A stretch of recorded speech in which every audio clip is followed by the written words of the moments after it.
if we keep on doing the right things, putting ourselves in the right place, results, keep on growing our infrastructure back in Fiji.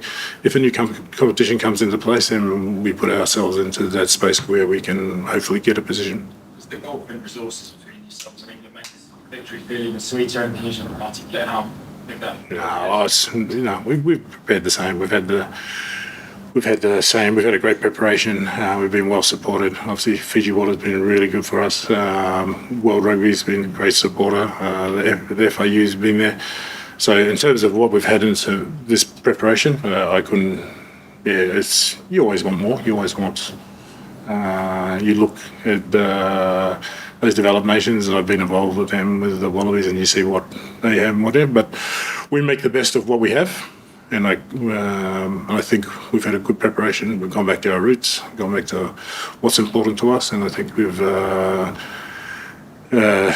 in terms of how we are as a group and some of the results, I think it's showing.